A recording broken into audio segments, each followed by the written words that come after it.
السلام علیکم ورحمۃ اللہ وبرکاتہ۔ عزیز طلبہ، اللہ تعالیٰ کی ذات سے امید ہے کہ آپ سب خیر و عافیت کے ساتھ ہوں گے۔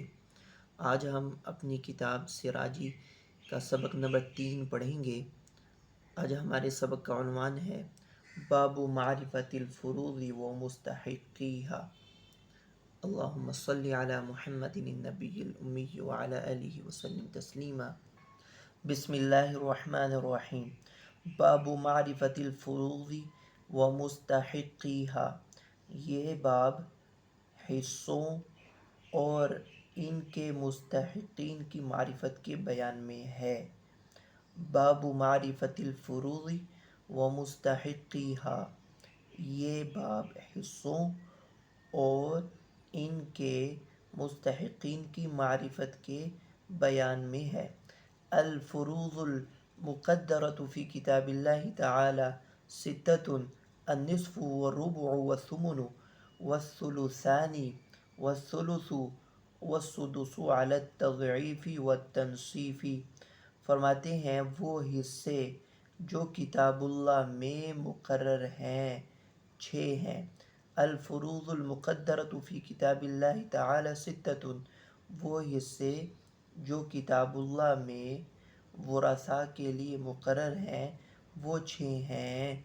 نصف، ربع، ثمن، ثلثان، ثلث اور سدس، علی التضعیف والتنصیف، تضعیف اور تنصیف کے طریقے پر۔ تضعیف اور تنصیف کے طریقے پر۔ تضعیف اور تنصیف کا معنی و مفہوم کیا ہے یہ سمجھ لیں۔ تضعیف کا معنی ہے 2 گنا ہونا، تنصیف کا معنی ہے آدھا ہونا۔ اب اس عبارت کا مطلب یہ ہوا کہ ہر قسم کے تینوں حصوں کو اس ترتیب کے ساتھ رکھا گیا ہے کہ اگر ان کو ایک جانب سے شمار کریں تو پہلا دوسرے کا 2 گنا ہوگا، اور اگر دوسری جانب سے شمار کریں تو دوسرا پہلے کا آدھا ہوگا۔ اب یہ سمجھ لیں کہ فروض جو کتاب اللہ میں ورثاء کے لیے مقرر ہیں وہ ہیں تو 6 جو ابھی بیان ہی ہوئے، نصف، ربع، ثمن، ثلثان، ثلث اور سدس۔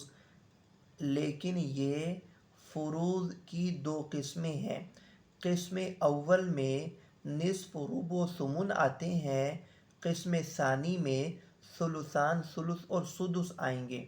یعنی فروض مقدرہ کی 2 انواع ہیں۔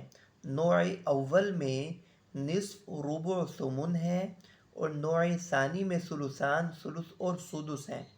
علی التضعیف والتنصیف، اس کا مطلب یہ ہوا کہ ہر قسم کے تینوں حصوں کو اس ترتیب کے ساتھ رکھا گیا ہے کہ اگر ان کو ایک جانب سے شمار کریں، اگر ہم النصف والربع والثمن، یہ ایک قسم کے حصے ہیں، اگر ہم اس طرف سے شمار کرتے ہیں تو اب پہلا حصہ دوسرے کا 2 گنا ہوگا، یعنی نصف ربع کا 2 گنا ہے اور ربع ثمن کا 2 گنا ہے۔ یہی مطلب ہے علی التضعیف کا کہ ہر پہلا حصہ دوسرے کے مقابلے میں 2 گنا ہوگا، اور اگر دوسری جانب سے شمار کریں تو دوسرا حصہ پہلے حصے کا آدھا ہوگا۔ یعنی اگر ہم اس جانب سے دیکھتے ہیں تو ثمن ربع کا آدھا ہے اور ربع نصف کا آدھا ہے۔ والثلثان والثلث والسدس، یہاں پر دیکھیں ثلثان ثلث کا 2 گنا ہے اور ثلث سدس کے مقابلے میں 2 گنا ہے، اور اس جانب سے دیکھیں تو سدس ثلث کے مقابلے میں آدھا ہے اور ثلث ثلثان کے مقابلے میں آدھا ہوا۔ اب قسم اول میں یہ بات ذہن نشین رہے کہ سب سے چھوٹا ثمن ہے، سب سے چھوٹا حصہ ثمن ہے، اس سے بڑا ربع ہے اور اس سے بڑا نصف ہے، اور قسم ثانی میں سب سے چھوٹا وہ سدس ہوگا، اس سے بڑا ثلث اور سب سے بڑا ثلثان ہے۔ یہ مطلب ہے علی التضعیف والتنصیف۔ وأصحاب هذه السهام 12 نفرا، 4 من الرجال وهم الأب والجد الصحيح وهو أبو الأب وإن علا۔ اور فرماتے ہیں کہ ان حصوں والے 12 افراد ہیں۔ وأصحاب هذه السهام 12 نفرا، ان حصوں والے 12 افراد ہیں، یعنی یوں کہہ سکتے ہیں اصحاب الفرائض 12 افراد ہیں، 4 من الرجال 4 مردوں میں سے ہیں، اور وہ یہ ہیں وہم الاب، اور وہ یہ ہیں باپ، والجد الصحیح، اور جد صحیح، وہو ابو الاب وان علا، جد صحیح اور وہ باپ کا باپ ہے اگرچہ وہ اوپر درجے کا ہو، والاخ لام، اور اخیافی بھائی یعنی ماں شریک بھائی، والزوج اور شوہر، یعنی اصحاب الفرائض 12 افراد ہیں، 4 مردوں میں سے، اور وہ باپ، جد صحیح، اخیافی بھائی اور شوہر۔ وثمان من النساء، اور 8 عورتوں میں سے ہیں، وہن الزوجہ والبنت وبنت الابن، اور وہ یہ ہیں بیوی، بیٹی، پوتی، وان سفلت، اگرچہ وہ پوتی نیچے درجے کی ہو، والاخت لاب و ام، حقیقی بہن، والاخت لاب علاتی بہن، والاخت لام اخیافی بہن۔ یہ 6 ہو گئے، بیوی، بیٹی، پوتی، حقیقی بہن، علاتی بہن، اخیافی بہن، والام والجدۃ الصحیحہ، اور ماں اور جدہ صحیحہ۔ جدہ صحیحہ کی تعریف کرتے ہیں وہی التی لا يدخل فی نسبتها الی المیت جد فاسد، جدہ صحیحہ وہ ہے کہ میت کی طرف نسبت کرتے ہوئے جد فاسد داخل نہ ہو، میت کی طرف اس کی نسبت کرنے میں جد فاسد داخل نہ ہو۔ جد فاسد کس کو کہتے ہیں، اس کی تعریف سے پہلے جد صحیح کی تعریف سمجھ لیں۔ جد صحیح اس مذکر اصل بعید کو کہتے ہیں جب اس کی نسبت میت کی طرف کریں تو درمیان میں ماں کا واسطہ نہ ہو۔ جد صحیح اس مذکر اصل بعید کو کہتے ہیں کہ جب اس کی نسبت میت کی طرف کریں تو درمیان میں ماں کا یعنی عورت کا واسطہ نہ ہو، جیسے دادا، پردادا وغیرہ وغیرہ۔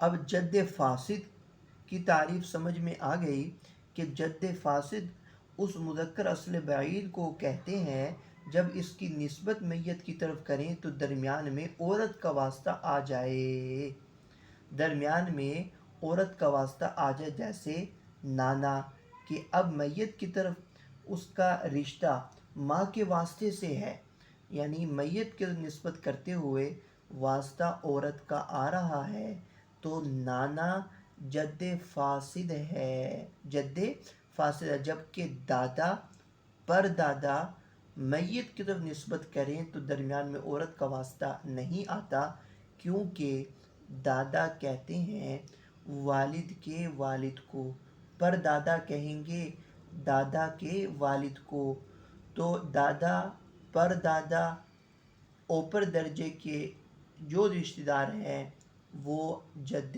صحیح ہیں، اور نانا یہ جد فاسد ہے۔ اب یہاں پر جدہ صحیحہ کی تعریف کی ہے مصنف نے، وہی التی لا يدخل فی نسبت المیت جد فاسد، کہ جدہ صحیحہ وہ ہے کہ میت کی طرف نسبت کرتے ہوئے جد فاسد داخل نہ ہو، یعنی جد صحیحہ اس مؤنث اصل بعید کو کہتے ہیں جب اس کی نسبت میت کی طرف کریں تو درمیان میں جد فاسد یعنی نانا نہ آئے، جیسے اس کی مثال دادی اور نانی ہے۔ یہ دونوں جد صحیح ہیں۔ دادی تو اس لیے کہ میت کے ساتھ اس کا رشتہ باپ کے واسطے سے ہے، نانا کے واسطے سے نہیں ہے، اور نانی اس لیے کہ میت کے ساتھ اس کا رشتہ ماں کے واسطے سے آتا ہے، نانا کے واسطے سے نہیں آتا۔ تو جدہ صحیحہ وہ مؤنث اصل بعید کہ میت کی طرف نسبت کریں تو درمیان میں جد فاسد نہ آئے، جد فاسد یعنی نانا نہ آئے، اس کی مثال جیسے دادی اور نانی ہے۔ جد فاسدہ کی تعریف بھی سمجھ میں آ گئی کہ جد فاسدہ اس مؤنث اصل بعید کو کہتے ہیں جب اس کی نسبت میت کی طرف کرتے ہیں تو درمیان میں جد فاسد یعنی نانا آ جائے، جیسے نانا کی والدہ، یعنی نانا کی ماں جو ہے وہ جد فاسدہ ہوگی۔ ابھی تک جو ہم نے سبق پڑھا ہے اس سے متعلق چند سوالات آپ کے سامنے پیش کیے جا رہے ہیں۔ پہلا سوال یہ بن سکتا ہے فروض مقدرہ سے کیا مراد ہے اور ان کی کتنی انواع ہیں؟ فروض مقدرہ سے کیا مراد ہے اور ان کی کتنی انواع ہیں؟ فروض فرض کی جمع ہے، مراد اس سے حصے ہیں، سہام ہیں۔ فروض مقدرہ سے مراد وہ حصے جو کتاب اللہ میں ورثہ کے لیے مقرر ہیں، وہ حصے جو کتاب اللہ میں ورثہ کے لیے مقرر ہیں۔ فروض مقدرہ وہ 6 ہیں: نصف، ربع، ثمن، ثلثان، ثلث اور سدس۔ اور ان کی کتنی انواع ہیں؟ فروض مقدرہ کی 2 نوعیں ہیں، یعنی 6 حصوں کو 2 قسموں میں ہم تقسیم کر سکتے ہیں۔ قسم اول وہ نصف، ربع و ثمن ہے، اور دوسری نوع ثلثان، ثلث اور سدس ہے۔ دوسرا سوال اصحاب ہذہ السہام سے کون مراد ہیں؟ اصحاب ہذہ السہام سے مراد وہ ورثاء ہیں جن کے حصے شریعت میں مقرر ہیں۔ اصحاب ہذہ السہام سے مراد وہ ورثاء جن کے حصے کتاب اللہ میں مقرر ہیں، یعنی اصحاب الفرائض۔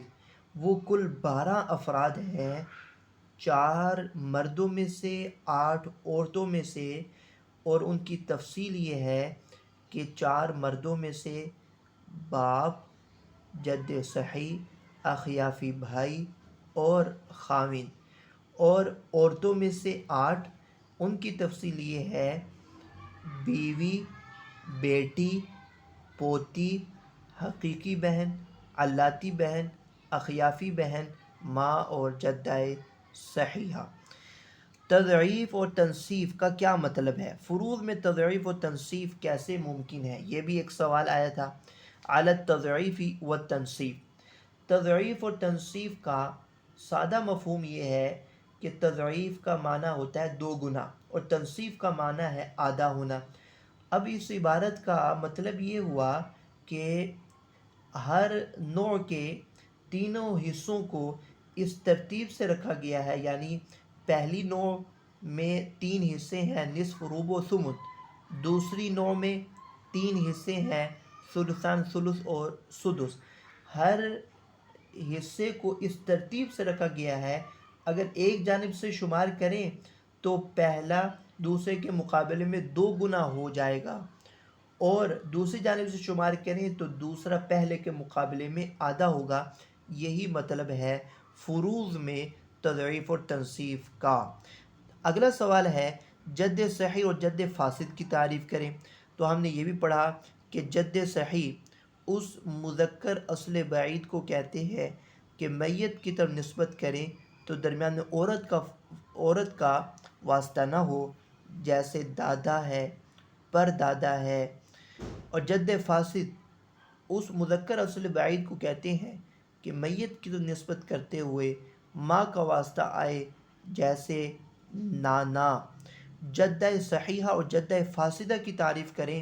جدہ صحیحہ کی تعریف کی مصنف نے تعریف کی، ہی التی لا يدخل فی نسبتها الی المیت جد فاسد، کہ جدہ صحیحہ وہ مؤنث اصل بعید ہے کہ جب اس کی نسبت میت کی طرف کریں تو درمیان میں جد فاسد یعنی نانا کا واسطہ نہ آئے۔ ہی التی لا يدخل فی نسبتها الی المیت جد فاسد، کہ میت کی نسبت کرے تو درمیان میں جد فاسد یعنی نانا کا واسطہ نہ آئے، جیسے اس کی مثال دادی ہے اور نانی، یہ جدہ صحیحہ ہے۔ اور جد فاسد کی تعریف کہ اس مؤنث اصل بعید کو کہتے ہیں کہ جب اس کی نسبت میت کی طرف کریں تو درمیان میں جد فاسد یعنی نانا کا واسطہ آ جائے، جیسے اس کی مثال نانا کی ماں ہے۔ اب آگے ہم اصحاب الفرائض جن کی تعداد 12 ہے ان کے احوال پڑھنا شروع کرتے ہیں۔ سب سے پہلے باپ ہے، پھر جدہ صحیح اور پھر اخیافی بھائی اور پھر شوہر۔ اما الاب فلہ احوال ثلاث، بہرحال باپ تو اس کی 3 حالتیں بنتی ہیں۔ الفرض المطلق وهو سدس وذلك مع الابن او ابن الابن وان سفلا، فرض مطلق اور وہ سدس ہے اور وہ بیٹے یا پوتے کے ساتھ ہوگا اگرچہ وہ پوتا نیچے درجے کا ہو۔ پہلی حالت ہے بیٹا یا پوتا موجود ہوگا، پہلی حالت تو اس صورت کے اندر باپ کو وراثت میں حصہ سدس ملے گا، یعنی اگر مرنے والے کی مذکر اولاد موجود ہو جیسے بیٹا اور پوتا وغیرہ تو اس صورت میں باپ کو صرف سدس یعنی چھٹا حصہ ملے گا ذوی الفروض ہونے کی حیثیت سے۔ والفرض والتعصیب معا وذلك مع الابنة او ابنة الابن وان سفلت، اور فرمایا کہ دوسرا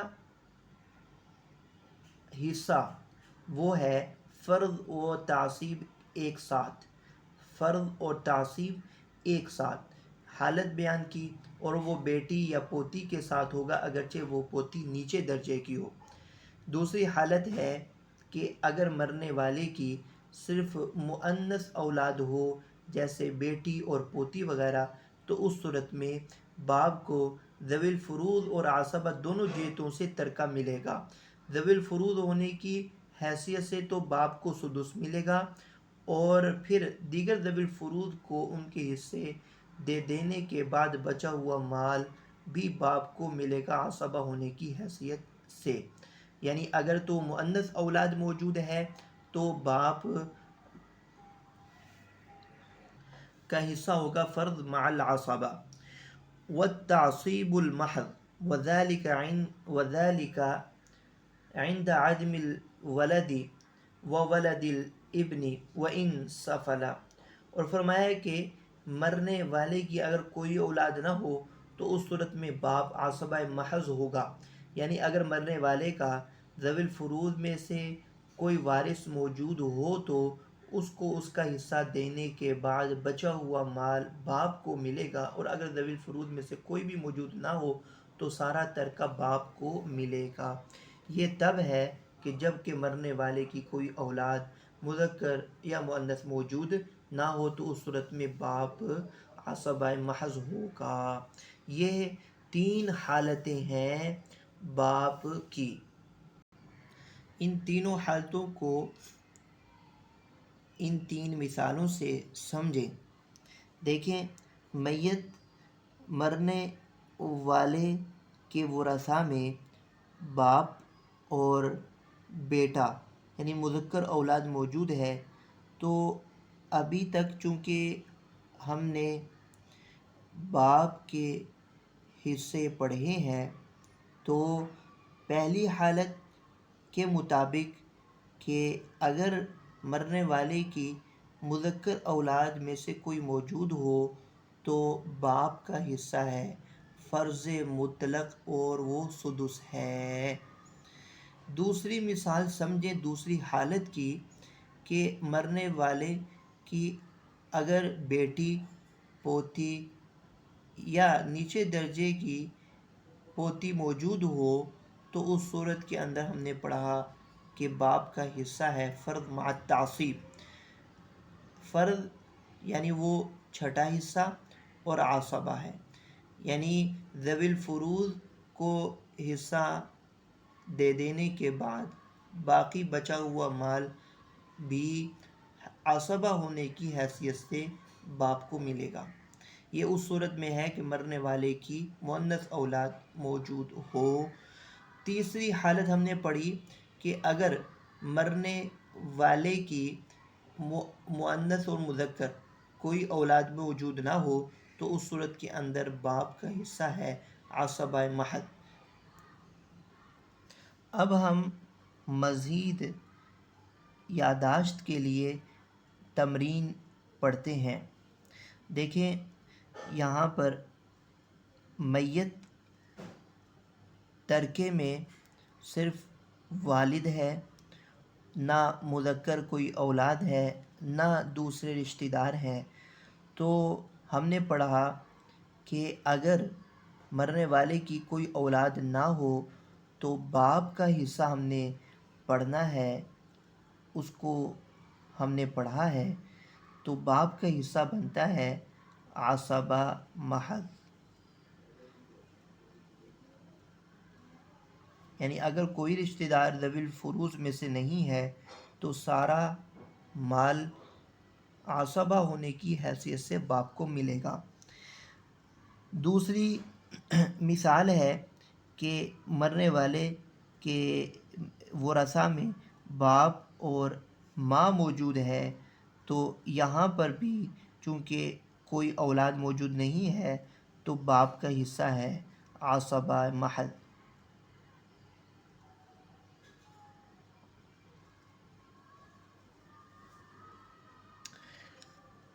تیسری مثال دیکھیں، باپ ہے اور جد ہے، اولاد موجود نہیں ہے، یہاں پر بھی عصبہ محض آ جائے گا۔ چوتھی مثال، باپ ہے اور جدہ ہے، یہاں پر بھی عصبہ محض آ جائے گا۔ اسی طرح آگے اگلی مثال دیکھتے ہیں۔ مرنے والے کے ورثاء میں باپ ہے اور پوتا موجود ہے، ابن الابن ہے، تو ہم پڑھ چکے ہیں پہلی حالت کہ اگر مرنے والے کی مذکر اولاد ہو، بیٹا ہے، پوتا ہے، نیچے درجے کا پوتا ہے، تو اس صورت کے اندر باپ کا حصہ فرض مطلق ہے یعنی سدس، تو باپ کا یہاں حصہ بنے گا صرف سدس۔ اگلی مثال، اب ہے اور بنت الابن ہے یعنی پوتی ہے، تو مؤنث اولاد موجود ہونے کی صورت میں باپ کا حصہ فرض مع التعصیب ہے، فرض مع التعصیب یعنی سدس۔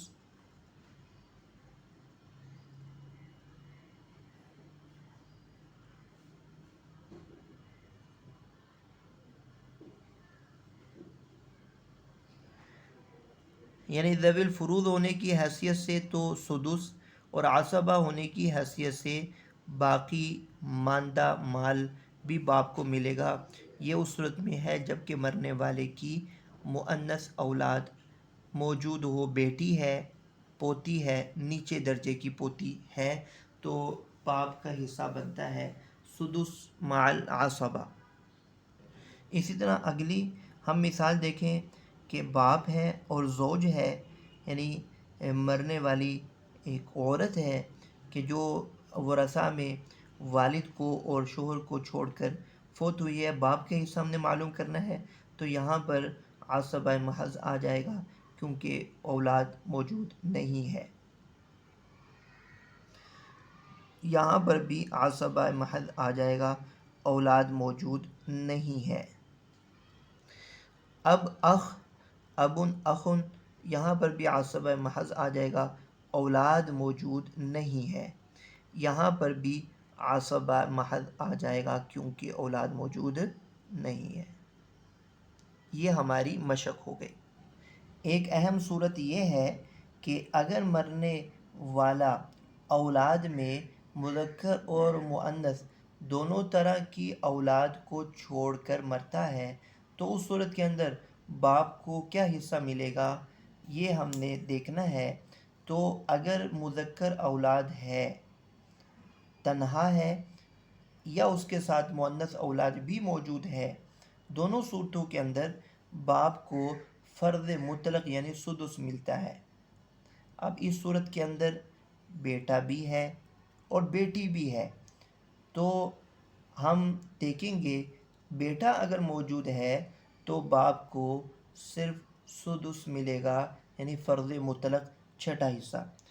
اب اب اور زوج، بیٹا موجود ہے تو آنکھیں بند کر کے ہم باپ کو سدس دیں گے۔ اب بنت، زوجہ، بیٹی موجود ہے تو باپ کا حصہ سدس مع العصبہ۔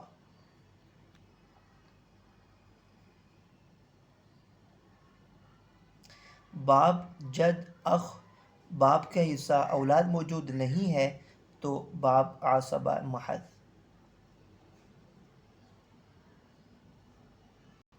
اصحاب الفرائض میں ہم نے باپ کی 3 حالتیں پڑھ لیں۔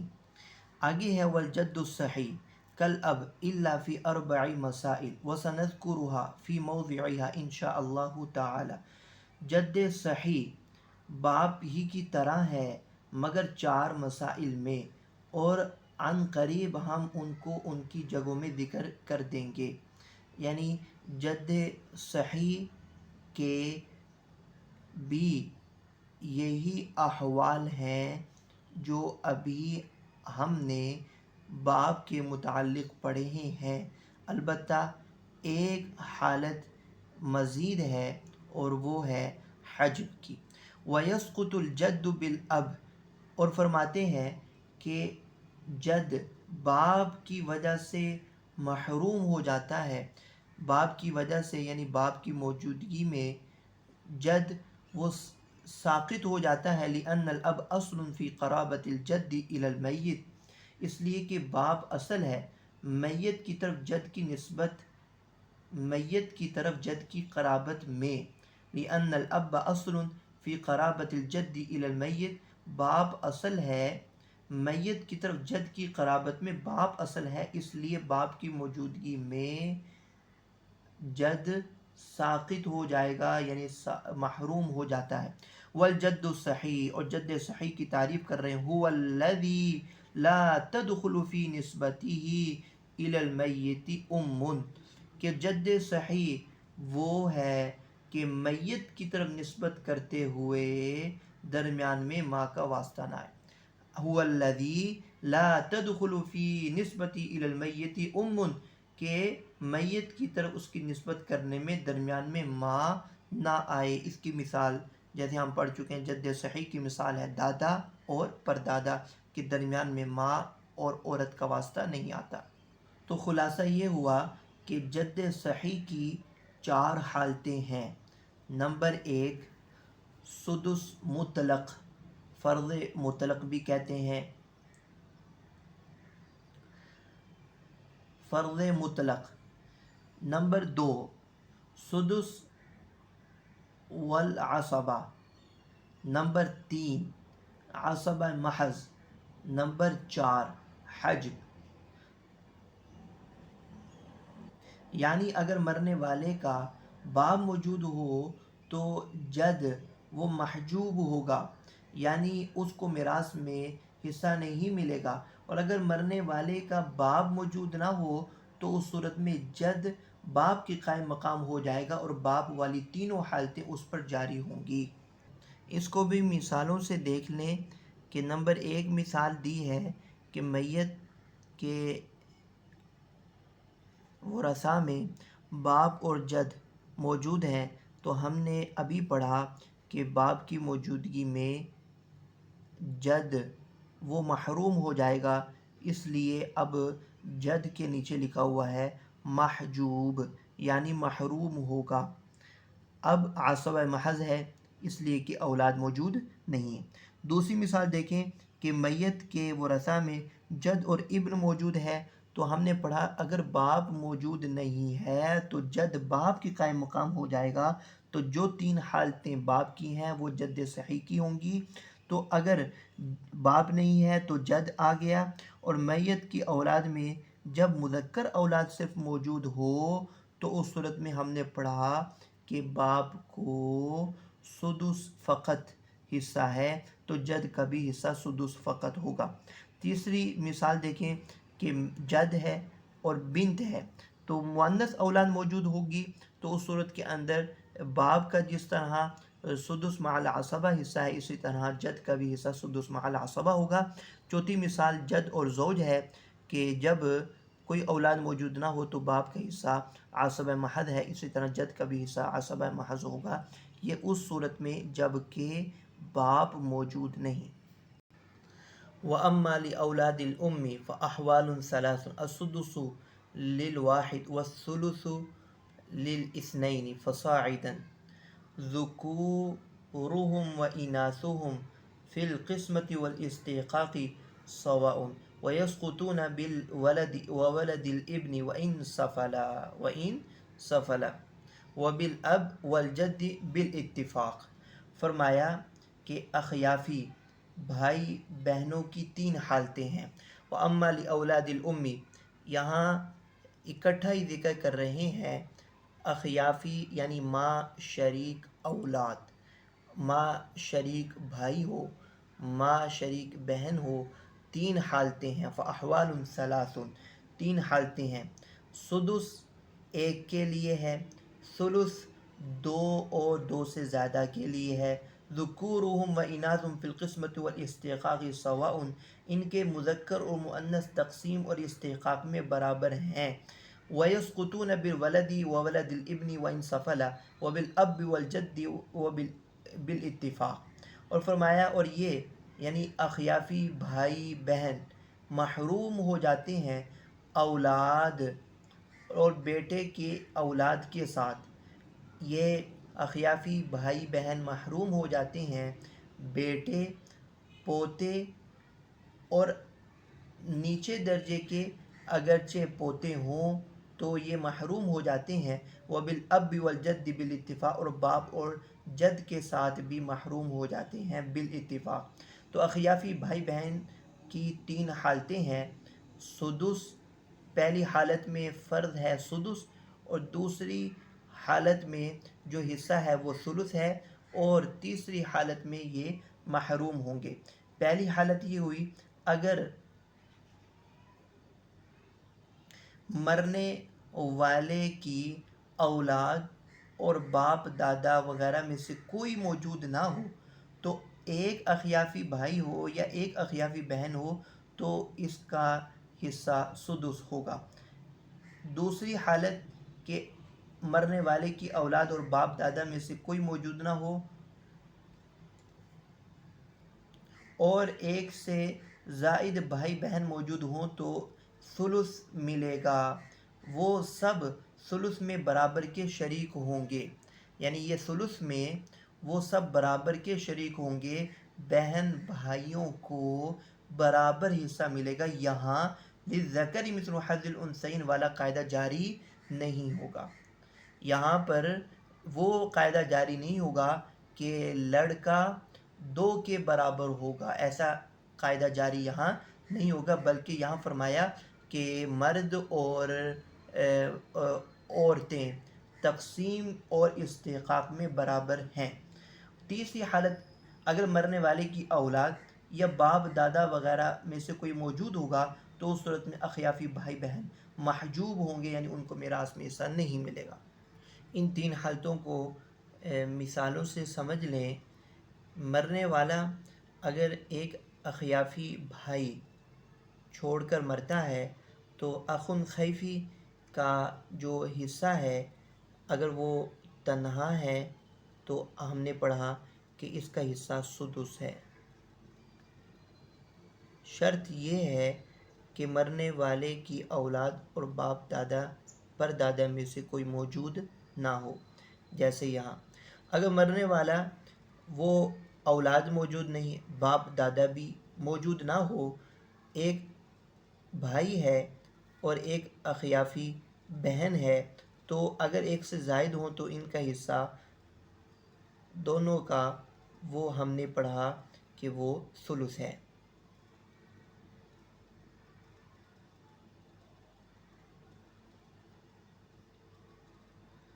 اور یہ ثلث ان دونوں میں برابر تقسیم ہوگا، اس میں للذکر مثل حظ الانثیین والا قاعدہ جاری نہیں ہوگا۔ ہم نے پڑھا ذکورہم و اناثہم فی القسمۃ والاستحقاق سواء، تقسیم اور استحقاق میں مذکر و مؤنث دونوں برابر ہیں۔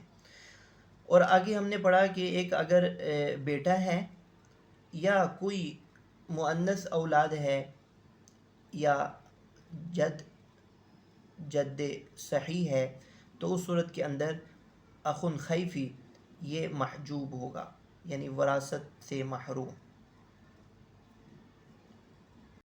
ایک اور مثال دیکھیں، میت کے ورثاء میں ایک اخیافی بھائی ہے اور ایک اس کی بیوی ہے، تو ہم اخیافی بھائی کے احوال پڑھ رہے تھے، تین حالتیں ہیں۔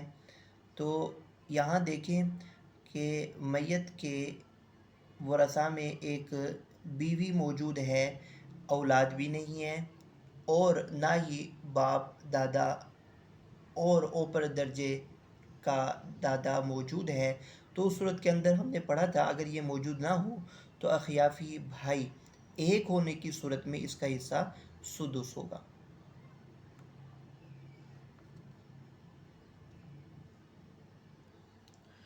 وَأَمَّا لِلزَّوْجِ فَحَالَتَانِ النِّصْفُ عِنْدَ عَدْمِ الْوَلَدِ وَوَلَدِ الْإِبْنِ وَإِنْ سَفَلَ وَالرُّبُعُ مَعَ الْوَلَدِ أَوْ وَلَدِ الْإِبْنِ وَإِنْ سَفَلَ۔ اور فرمایا کہ شوہر کی دو حالتیں ہیں، نصف اولاد اور بیٹے کی اولاد نہ ہونے کے وقت اگرچہ وہ اولاد نیچے درجے کی ہو۔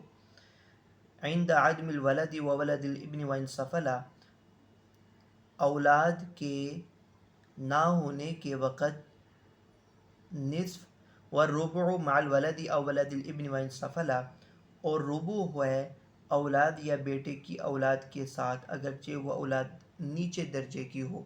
یعنی اگر مرنے والی کی اولاد نہیں ہے تو شوہر کو وراثت میں نصف حصہ ملے گا، اگر اولاد موجود ہے تو ربع۔ اس کی مثال دیکھ لیں کہ مرنے والا وہ مرا ہے، اولاد موجود نہیں ہے، صرف ورثاء میں شوہر ہے اور باپ ہے، تو اولاد موجود نہ ہونے کی صورت میں زوج کا حصہ نصف ہے، اور باپ کا ہم پڑھ چکے ہیں تین حالتیں ہیں، اور وہ یہ ہیں اولاد موجود نہ ہونے کی صورت میں اس کا حصہ عصبہ محض ہے۔ دوسری مثال کہ میت مرنے والا ایک شوہر اور بیٹا چھوڑ کر مرا ہے، تو اس صورت کے اندر اگر اولاد موجود ہوگی تو زوج کا حصہ ربع ہوگا۔ یہ آج کا ہمارا سبق تھا، امید ہے آپ کو سمجھ آ گیا ہوگا۔ السلام علیکم ورحمۃ اللہ وبرکاتہ۔